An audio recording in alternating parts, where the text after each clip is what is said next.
Rappelons-nous toujours, quand nous abordons une méditation, rappelons-nous toujours la concision du texte biblique, qui fait notamment qu'il y a plusieurs incidences, et notamment qui fait que les temps semblent compressés. Il semble que des choses importantes, des choses se déroulent en un petit espace de temps. C'est une optique qui nécessairement nous vient de la concision.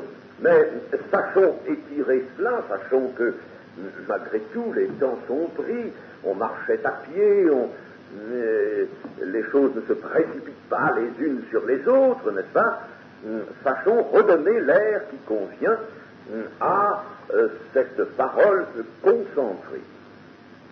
Jésus parlait avec une femme, comme nous l'avons vu précédemment, et il venait de lui dire « Je le suis, moi qui te parle ». Elle avait posé la question « Je sais que le Messie doit venir, celui qu'on appelle Christ, quand il sera venu, il nous annoncera toutes choses ».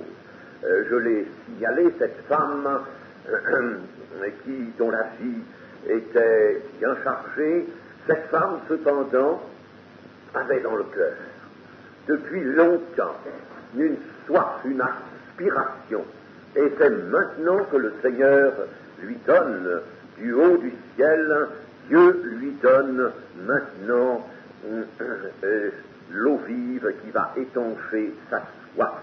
Et alors, elle attend le Messie. Elle était une de celles qui attendaient le Messie. Elle attendait le Messie. Je sais que le Messie doit venir. Elle attendait le Messie. Et quand elle entend cette déclaration toute simple, prononcée d'une voix calme, je le suis, moi qui te parle. Cet homme habillé comme tout autre, ce juif qui vient de Jérusalem, là assis sur la margelle du puits de Jacob, ce puits si prestigieux dans la mémoire de tous, je le suis, moi qui te parle. Alors cette femme, que fait-elle? Eh bien, elle abandonne sa cruche, là. Elle laisse sa cruche. Elle laisse sa cruche sur place, sa cruche peut-être dans laquelle elle avait déjà mis de l'eau. Elle laisse sa cruche et s'en va précipitamment vers la ville, animée par une grande émotion. Elle va dire à tous les gens de son village, venez voir un homme qui m'a dit tout ce que j'ai fait. Ne serait-il point le Christ? Il semble, on s'est quelquefois arrêté devant cette forme du témoignage de la Samaritaine, ne serait-il point le Christ? On a remarqué que ce n'était pas une affirmation, bien sûr, mais il y a des esprits qui ont toujours la mauvaise manie, c'est une manie qui est charnelle, de lever les pierres pour regarder en dessous s'il n'y a pas un petit serpent. Enfin, c'est eux qui ont le serpent. Ben, ce n'est pas là dans le texte. Ben, quand on lit des choses, il y a quelquefois, moi je ferme des livres comme ça, je suis exaspéré. Et là, à ce sujet-là, n'est-ce pas, des commentateurs évangéliques ont dit, la femme hésite, elle n'a pas, comprenez, son témoignage n'est pas encore très solide, etc. Alors, elle n'ose pas dire que c'est le Christ, vraiment. Alors, ne serait-il point le Christ? On ne sait pas voir les choses, c'est quelque chose de lamentable. Cette femme, au contraire, est animée d'une grande foi. Et comme nous l'avons vu, c'est depuis longtemps qu'elle cherchait, elle attendait le Christ. Son émotion est très grande. Elle va attirer vers Jésus un grand nombre de villageois. Ne serait-ce point le Christ? Elle sait pour elle-même que Jésus est le Christ. Mais ne valait-il pas mieux suggérer que d'affirmer d'une façon péremptoire? N'est-ce pas là, justement, une sorte d'humilité chez elle? Elle ne va pas, qu'est-elle pour affirmer qu'elle a vu le Christ?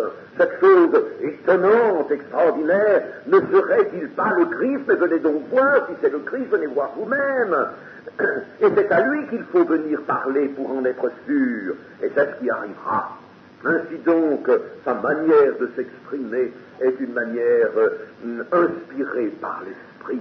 Et il n'y a pas là n'est-ce pas, de choses charnelles, de raisons charnelles. Ceux qui la voient, c'est eux qui l'introduisent eux-mêmes dans le commentaire.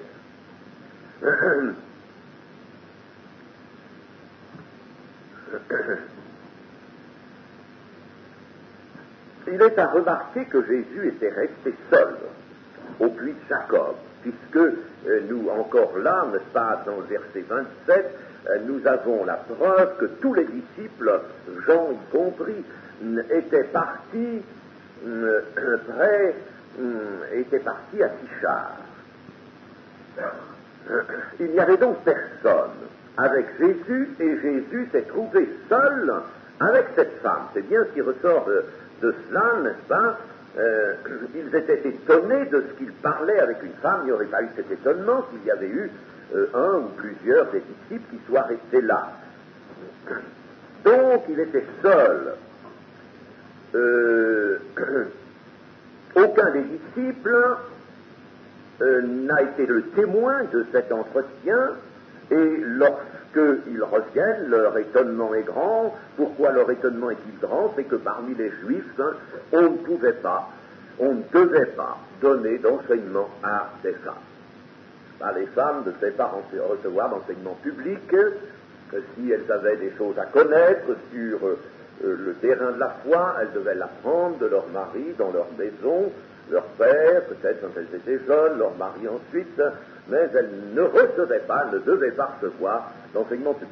Ça appartenait aux traditions, bien sûr. Je ne dis pas que c'était justifié, n'est-ce pas, mais enfin, c'était ainsi.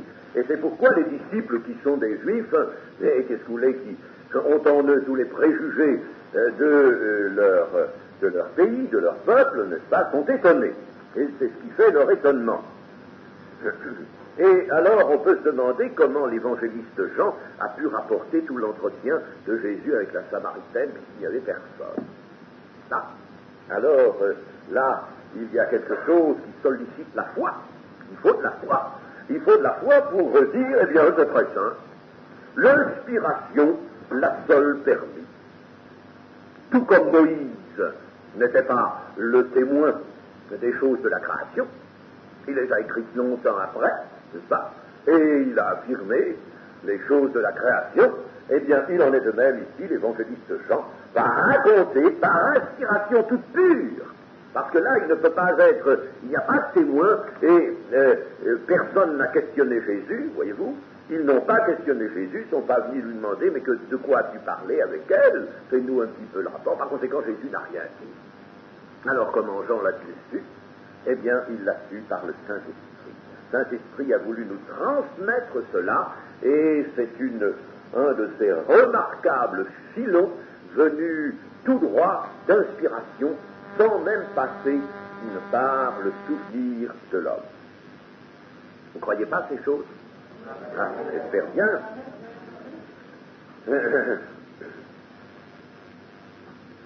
Et c'est une petite foule que la Samaritaine fait venir à Jésus. Je vous ai déjà dit, n'est-ce pas, que dans nos traductions du Nouveau Testament, le mot plusieurs se traduit un terme grec qui signifie tout autre chose que quelques-uns. Pour nous, plusieurs, c'est quelques-uns. Eh bien, c'est pas cela, c'est souvent une foule. Ainsi donc, c'est une petite foule elle n'était peut-être pas si petite que ça, c'est une bonne partie des villageois de Sichar que la Samaritaine va alerter et faire venir là. N'y a-t-il pas là, d'ailleurs, l'œuvre véritable de l'Esprit? Et n'est-ce pas la preuve que cette femme est vraiment transportée par l'Esprit, n'est-ce pas? Si ce n'est pas son corps qui est transporté comme celui de l'évangéliste Philippe, eh bien, cependant, n'est-ce pas, elle est transportée, n'est-ce pas, l'Esprit l'accompagne, l'Esprit est avec elle, la fait parler et donne puissance à sa parole. Tout de suite, on entend cette femme, il m'a dit des choses que j'avais faites, il m'a dit des choses qui tiennent à ma vie, qui appartiennent à ma vie passée, il m'a dit des choses bon passé. Sur ce témoignage, les gens viennent.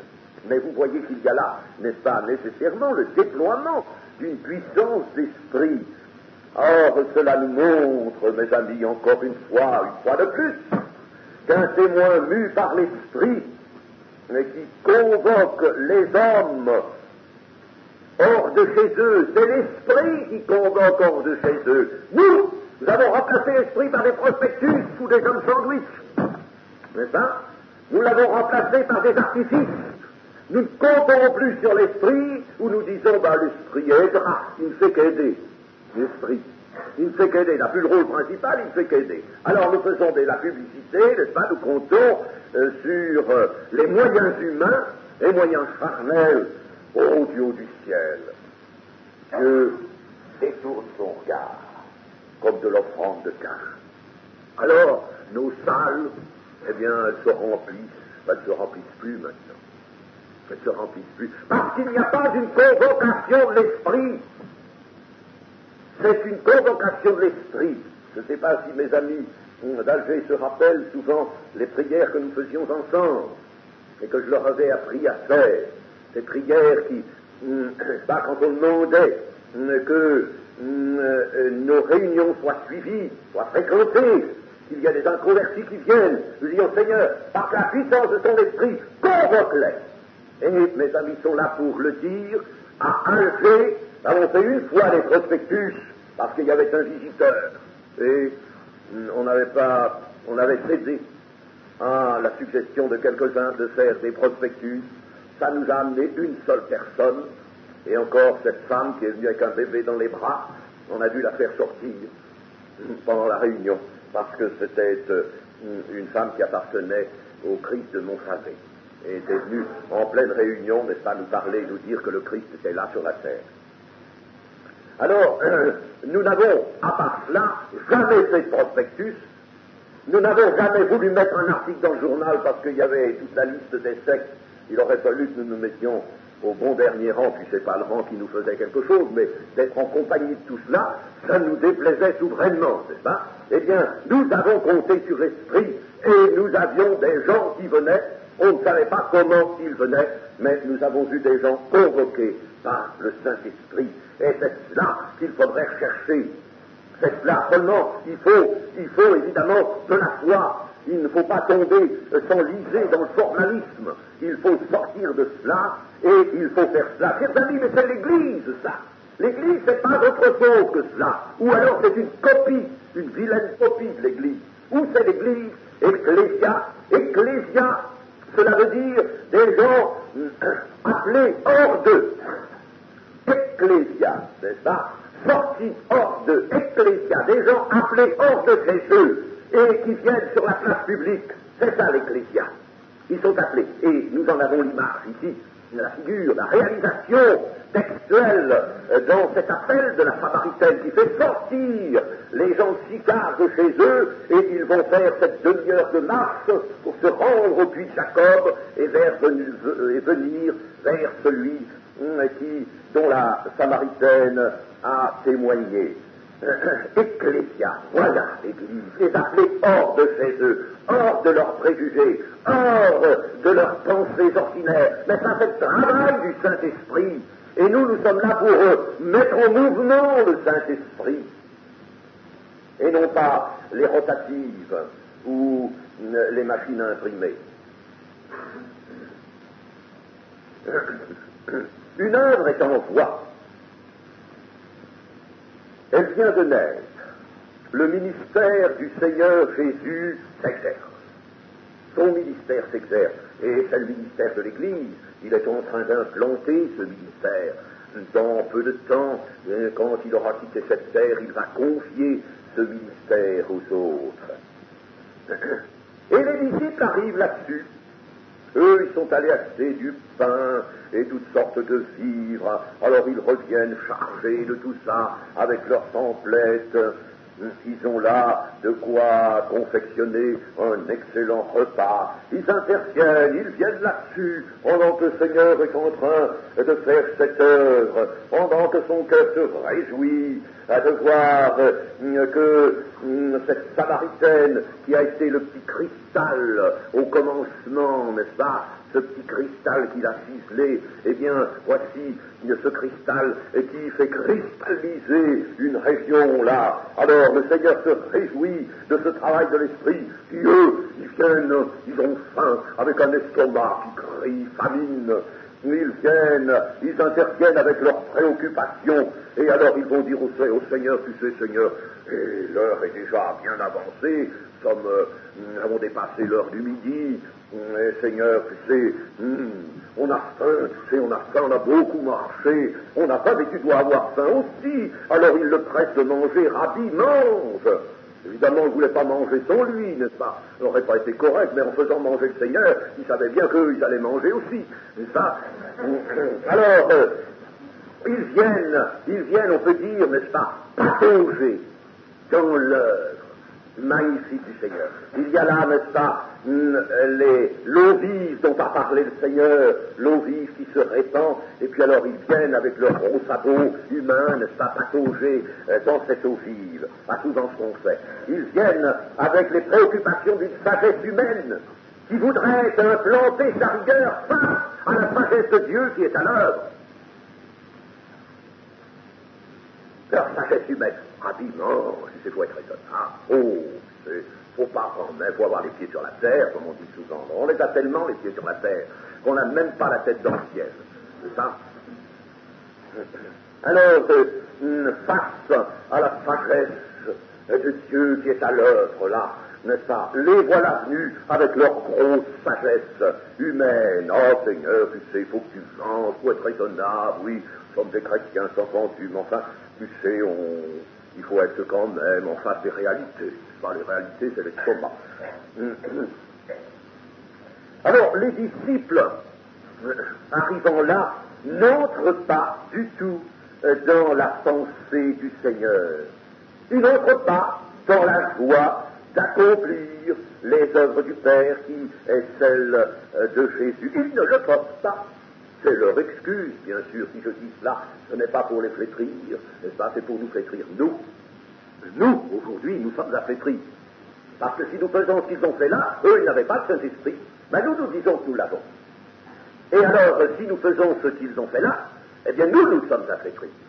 C'est nous qui sommes à flétrir, n'est-ce pas? Si la voix de l'estomac est plus forte que la voix du cœur, eh bien, nous sommes à flétrir. Alors, nous venons déranger l'œuvre de Dieu au moment où elle s'accomplit. Et l'œuvre de Dieu, c'est quelque chose de délicat. Quelque chose, c'est une minute délicate. C'est un temps précieux. C'est un temps qui ne peut pas se satisfaire d'un père. Il ne faut pas d'un père. Il faut, au contraire, être là, en pleine harmonie avec l'Esprit, pour laisser l'accomplissement des œuvres du Père se poursuivre.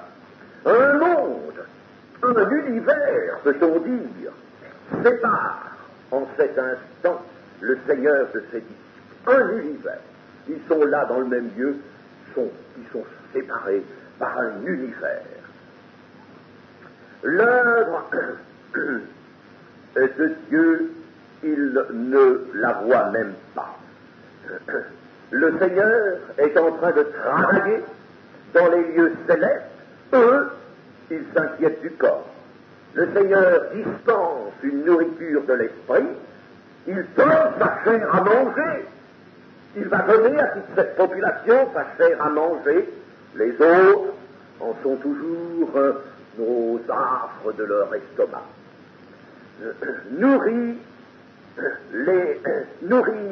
les autres du pain de vie, ce sera donc ce que Jésus appelle manger. C'est une nourriture que vous ne connaissez pas, vous ne la connaissez pas. Mais moi, je la savoure, cette nourriture. Et cette nourriture, c'est de nourrir les autres. C'est une nourriture inconnue de ces malheureux disciples en ce temps-là, pourvu qu'elle ne soit pas inconnue de nous, mes amis. Cette nourriture. Nourrir les autres dans le temps convenable, a dit Jésus dans une parabole.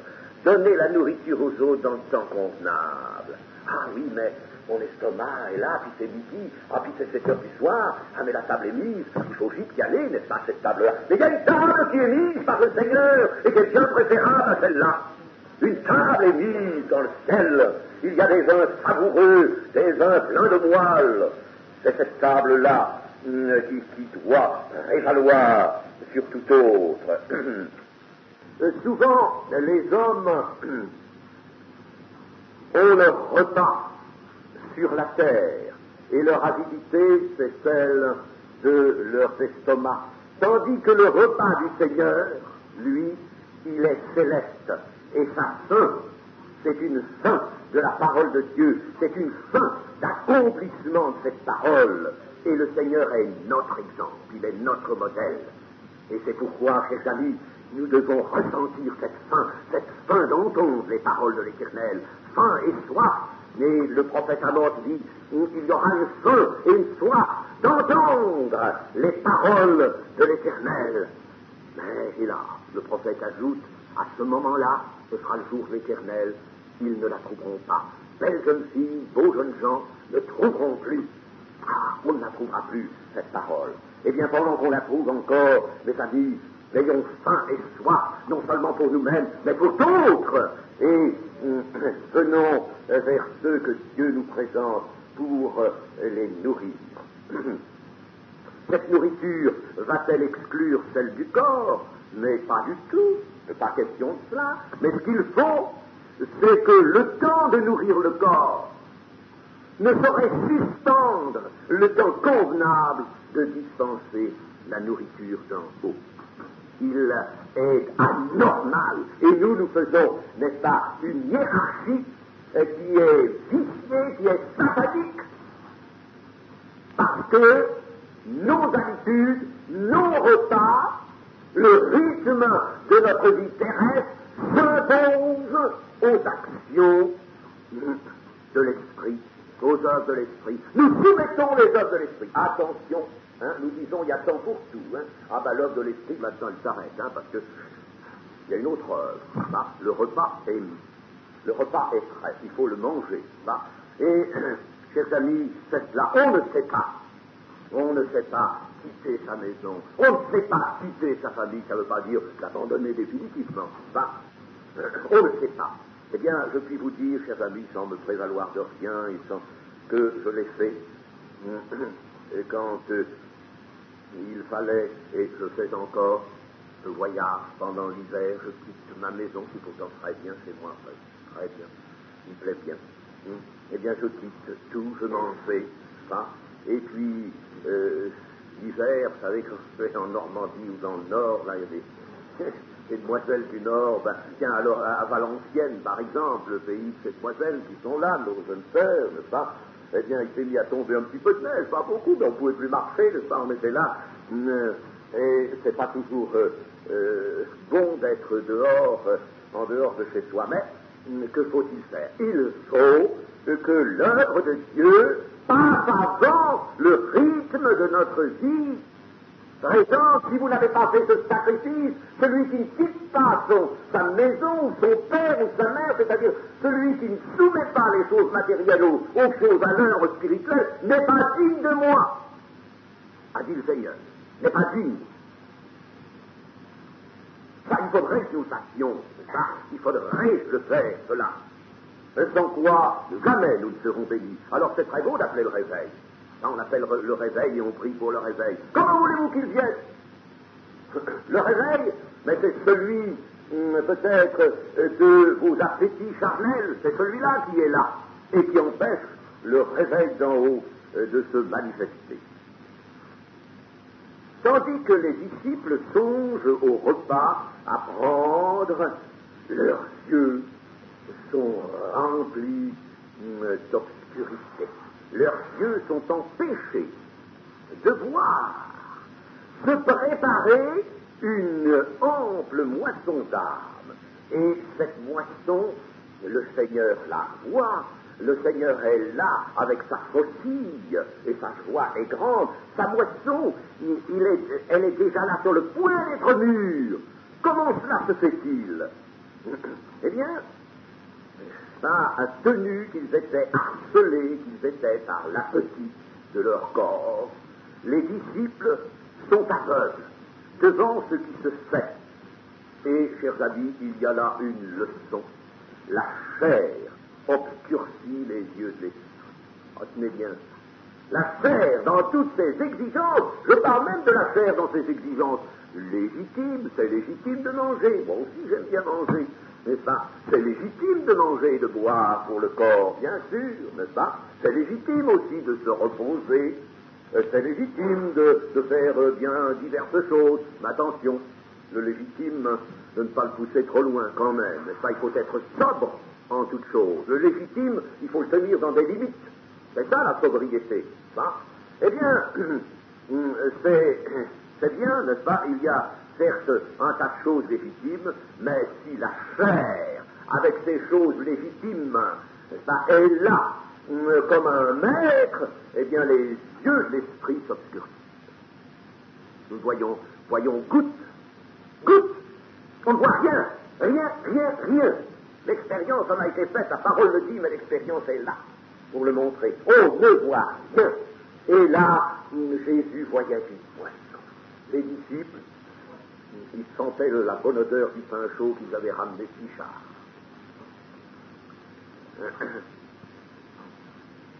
Et cela explique pourquoi le Seigneur enchaîne. Ma nourriture est de faire la volonté de celui qui m'a envoyé, d'accomplir son œuvre. Puis, après, tout de suite, il enchaîne. Ne dites-vous pas qu'il y a encore 4 mois jusqu'à la moisson. Voici, je vous le dis, levez les yeux et regardez les champs qui déjà blanchissent pour la moisson. Enfin, ce brusque report dans cette parabole, cette image, n'est-ce pas, à quelque chose peut-être de surprenant, mais pas du tout, c'est ça?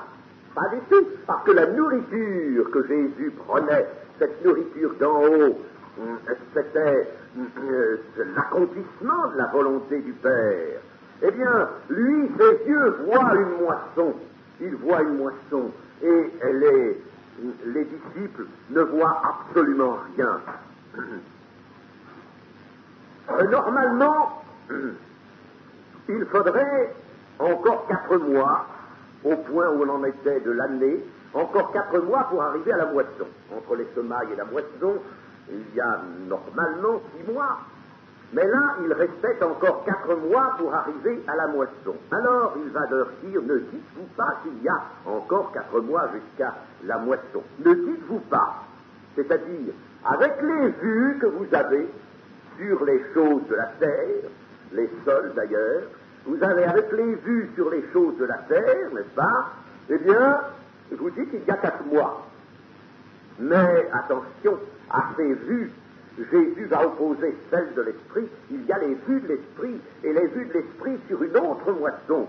Dans les régions de l'esprit, le temps ne connaît pas les assujettissements de la terre. Et une moisson peut être très vite là. Ça n'a pas besoin de 4 mois, pas besoin de 6 mois pour une moisson. Elle peut être vite, très vite là. La semence de la parole de Dieu peut germer, croître, monter et donner son fruit bien plus vite, quelquefois, que sur la terre. Il ne faut pas toujours 6 mois. C'est quelquefois très rapide.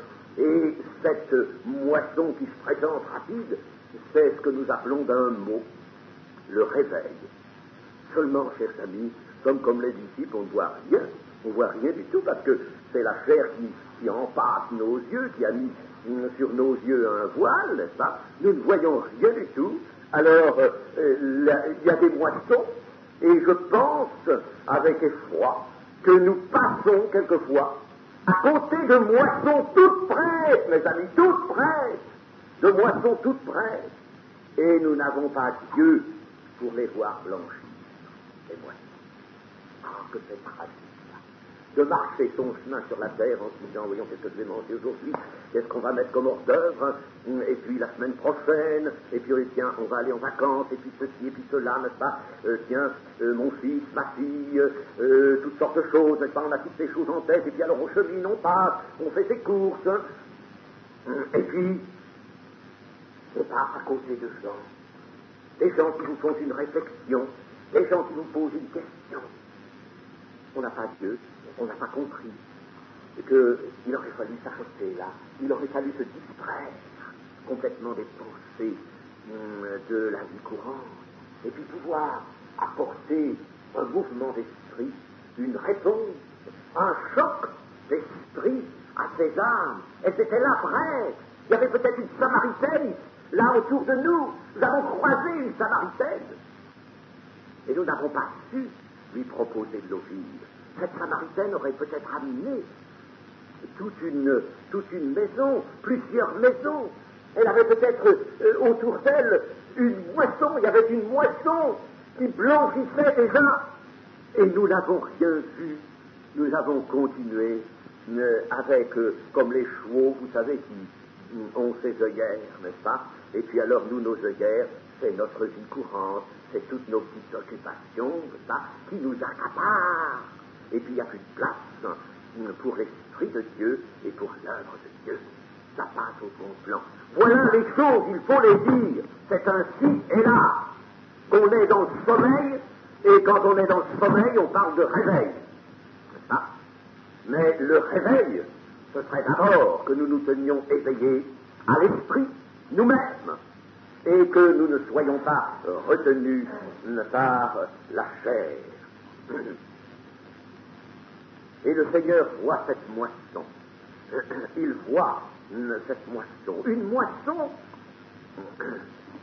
qui se présente là, et aucun de ceux qui sont là, pas même Jésus lui-même, ni les disciples, n'ont préparé cette moisson. Ce ne sont pas les semeurs. Ils ne sont pas les semeurs. Le Seigneur Jésus va leur dire, levez les yeux et regardez les champs qui déjà blanchissent pour la moisson. Oh, ce n'étaient pas les champs qu'on pouvait voir depuis Jacob, il y avait encore 4 mois. Ils ne blanchissaient pas, ces champs-là. Il y avait bien des champs, mais ce n'était pas cela, n'est-ce pas? Regardez, qu'y avait-il à voir? Que devait-il voir? Eh bien, nous allons décomposer la chose. D'abord, il devait voir d'une vue que Dieu seul peut donner, la vue de l'esprit. Il faut la vue de l'esprit, même sur les choses qui peuvent toucher la vue physique. Il faut une vue de l'esprit marchant, conjuguée avec la vue physique. Dans le 2e livre des Rois, au chapitre 6 et au verset 17,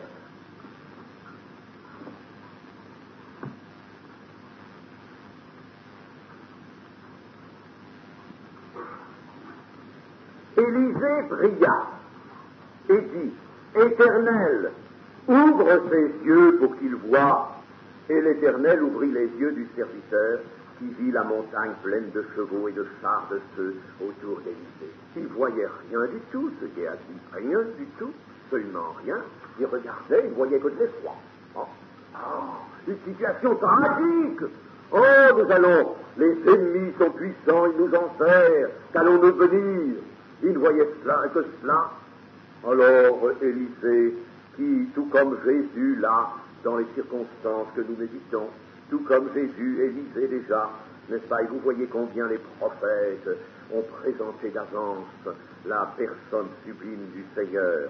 Élisée prie, ouvre ses yeux pour qu'il voie. Au Seigneur, seulement un temps, il voit. Alors le Seigneur fait cela, il ouvre ses yeux.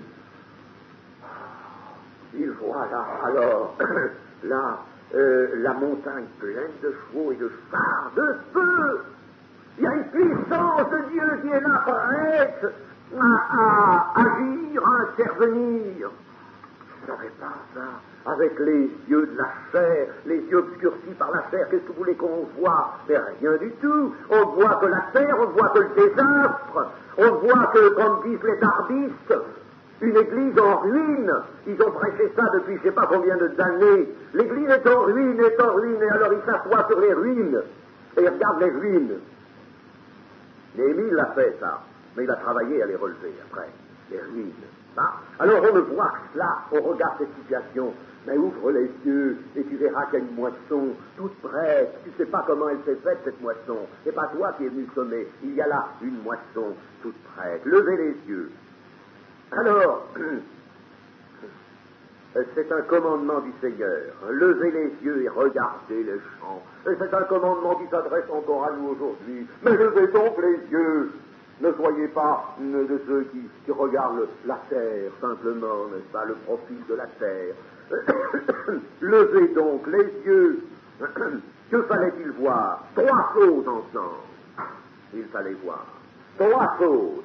Premièrement, sur la route qui venait de Tichar, là-bas, j'ai dit il y avait une demi-heure de marche.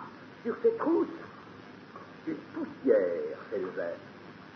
Et puis, toute une troupe de gens pressés venaient, là, s'avançaient.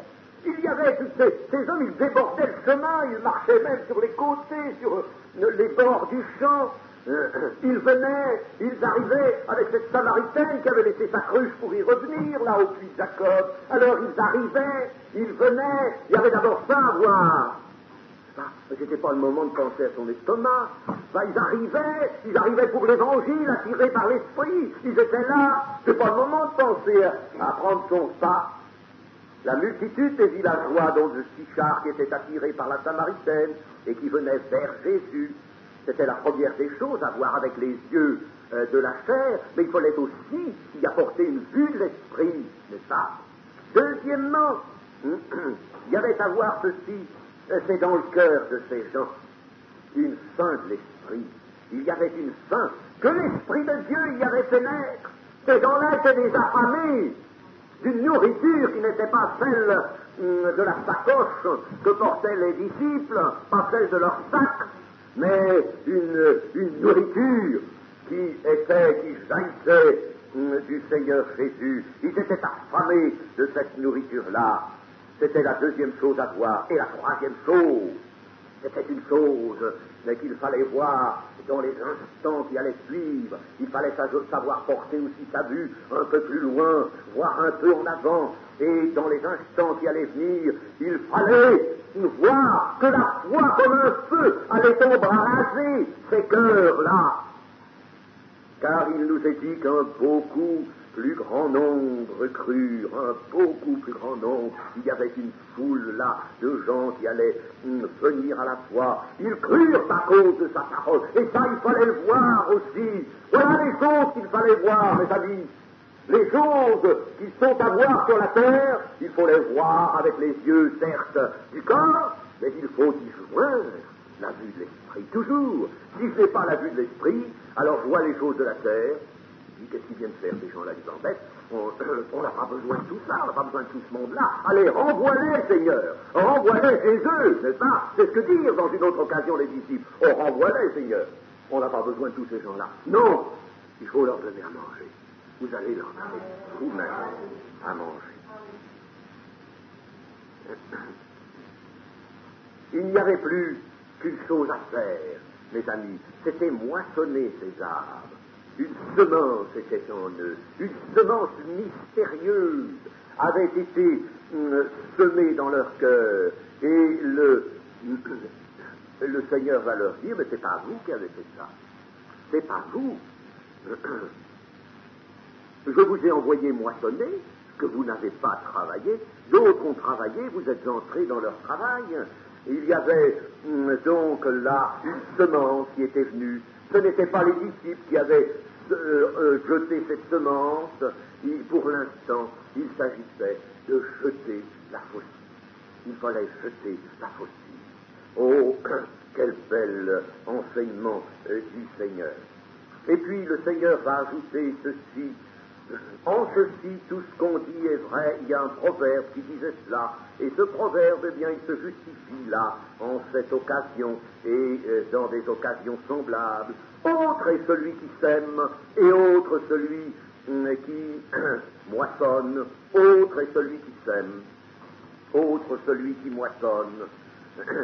Le labour et les semailles qui vont ensemble.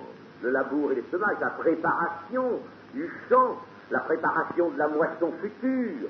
Eh bien, le labour et les semailles, ça se fait en hiver. Et c'est dur par le froid.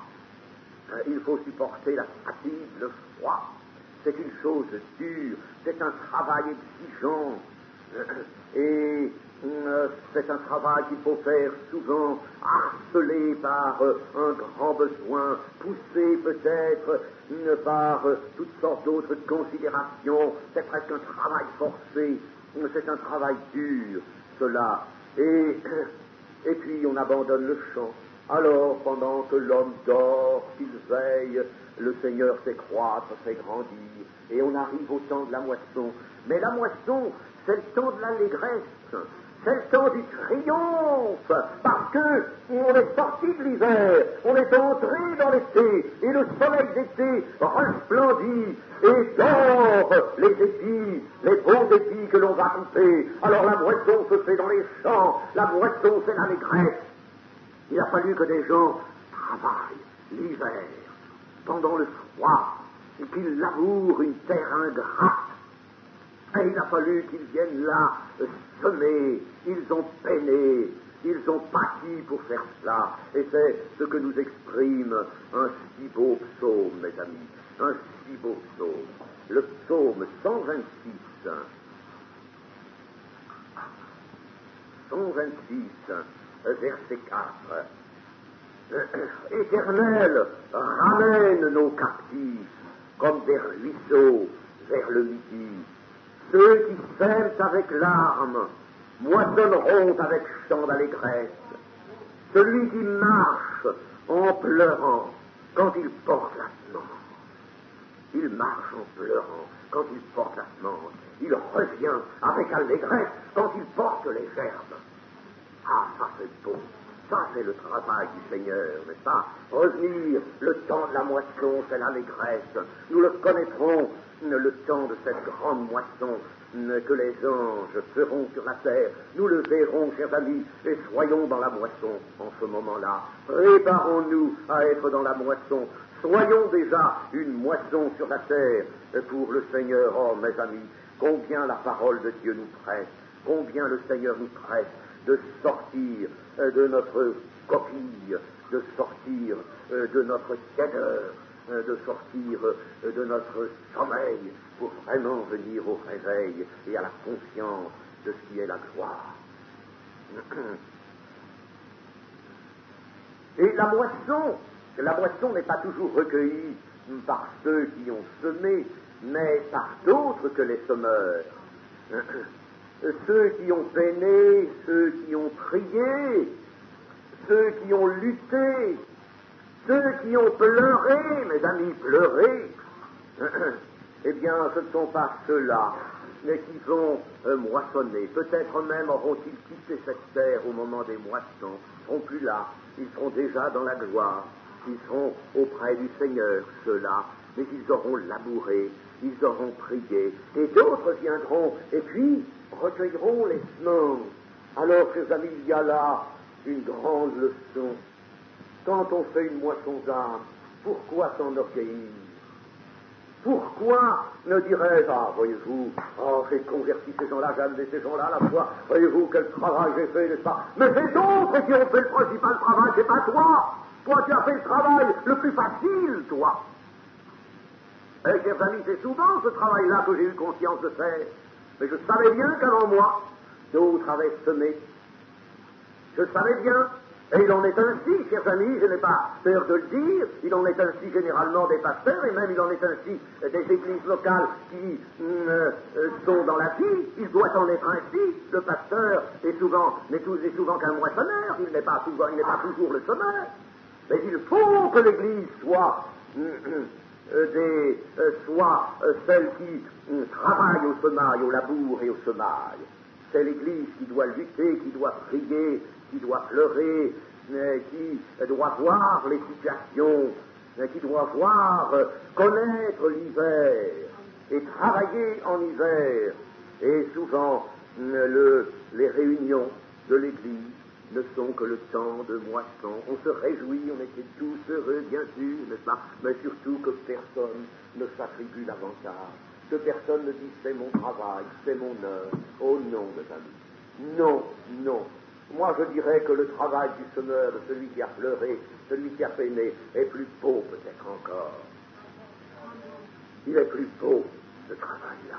parce que le deuxième ne peut pas intervenir sans le premier, et le premier, il est dur, il est difficile, bien sûr, il sera récompensé d'une gloire dans le ciel, ce travail-là.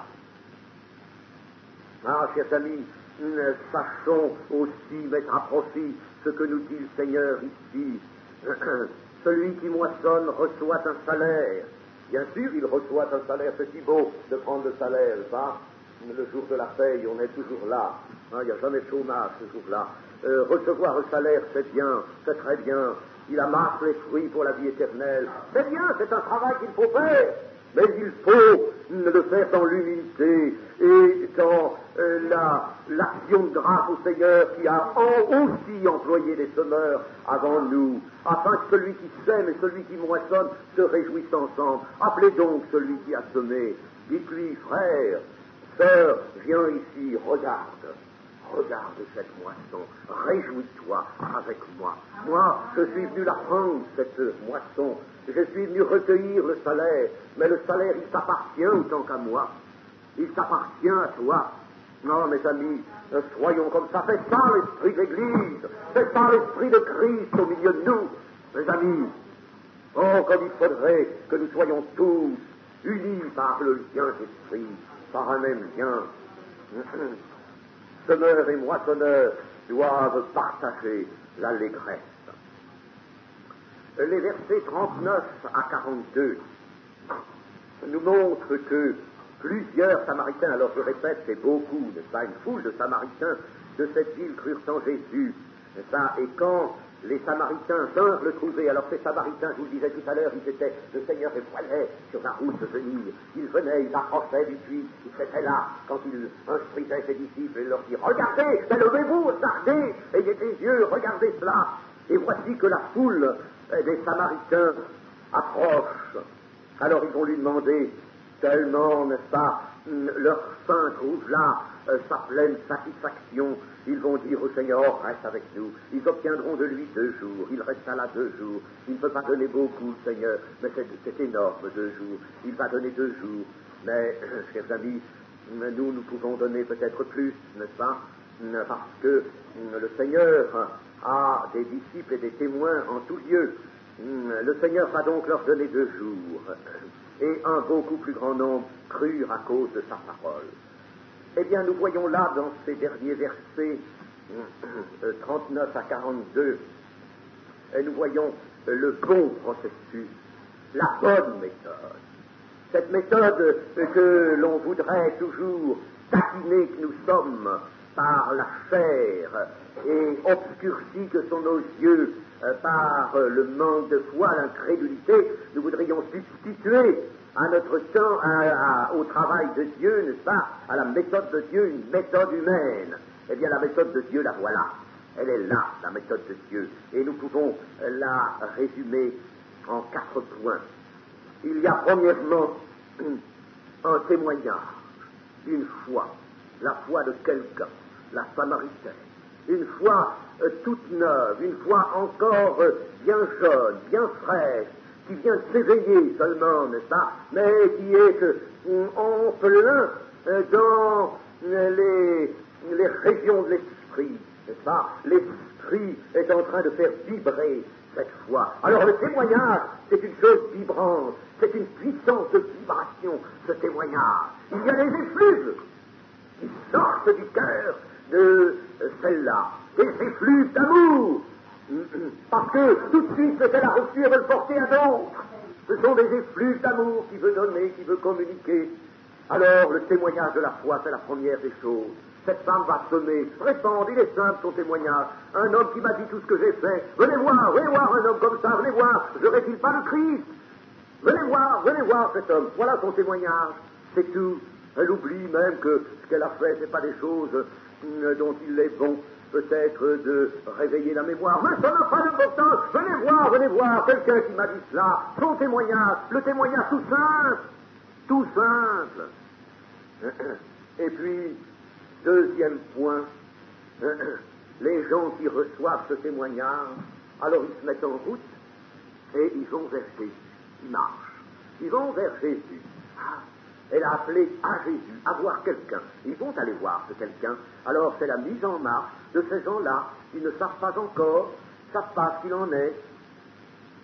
Mais ils viennent, ils marchent, ils s'avancent, ils ont. Le témoignage, donc, les a convoqués.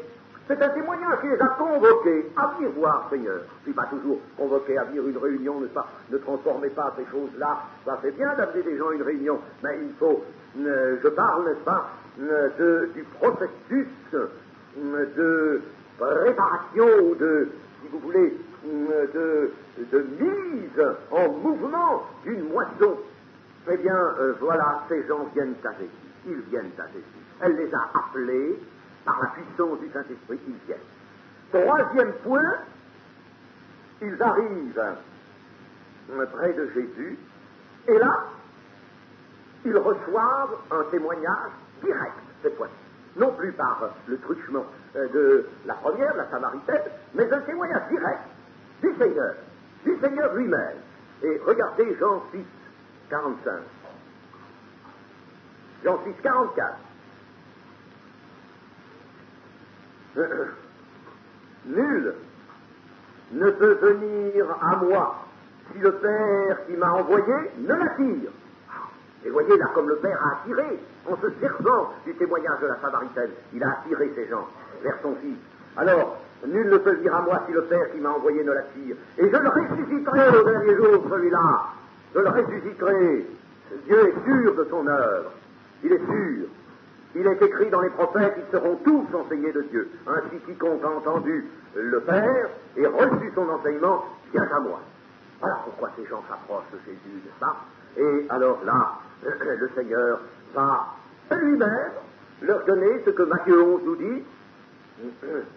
Il va leur donner la révélation du Père. La révélation de la vérité.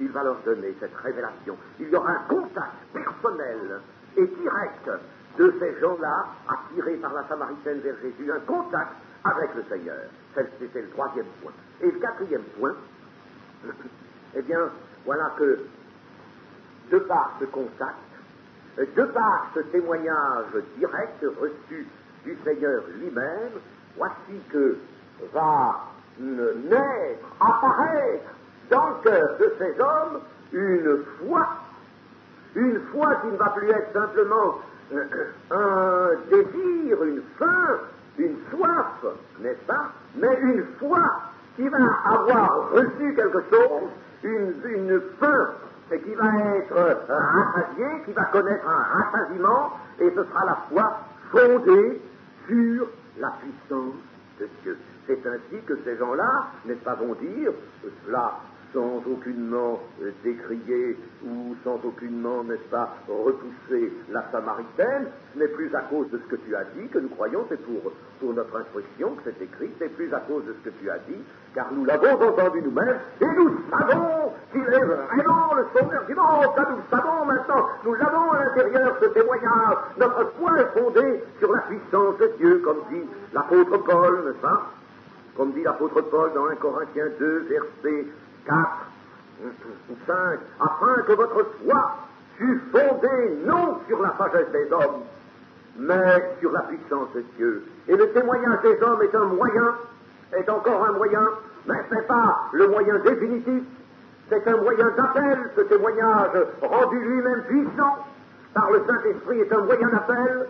Alors il faut donc le témoignage à l'origine, le témoignage de quelqu'un, d'un témoin de Jésus, n'est-ce pas? Témoignage, bien sûr, rendu puissant par l'Esprit. Il faut une marche vers Jésus. Il faut que les gens se décident à s'approcher de Jésus, à venir vers lui. Et puis, il faut qu'étant venus vers lui, ils aient un contact avec lui et reçoivent un témoignage, un enseignement direct du Seigneur, une révélation du Seigneur. Et quatrièmement, alors, ils s'en retournent, ils s'en vont, possesseurs d'une foi fondée sur la puissance de Dieu. Voilà le processus, mes amis. Et vous n'y changerez rien.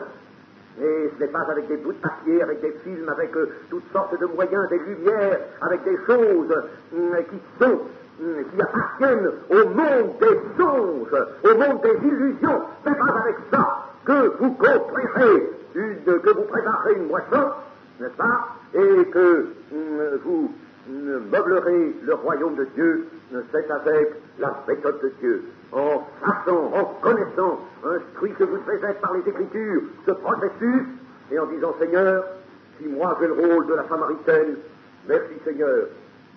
Si j'ai un autre rôle, si je dois être la bouche du Seigneur, eh bien, je suis la bouche du Seigneur, merci. Et si je suis celui qui, pour ceux qui ont reçu une foi fondée sur la puissance de Dieu, celui qui ensuite les instruit, celui qui les exhorte, eh bien, merci Seigneur. Mais quelle que soit ma place dans l'œuvre, n'est-ce pas, il y a ces 4 points, un témoignage qui est à la clé, une marche vers Jésus, un contact personnel avec Jésus, et puis une foi reçue et qui est bien fondée sur la puissance de Dieu. Voilà, chers amis, comment l'Évangile nous montre la volonté de Dieu. Elle est celle-là, la volonté de Dieu. Et personne ne peut rien y changer, mais si on veut remplacer quelque chose, alors nous ne sommes plus dans l'Ecclésia. Ce n'est plus l'Ecclésia. Ce ne sont plus des gens qui sont appelés hors de chez eux et qui se rassemblent sur la place publique, qui se rassemblent autour de quelqu'un qui est venu là, dans leur village, dans leur pays, dans leurs habitudes, dans leur vie. C'est le Seigneur. Non, ce n'est plus l'Ecclésia.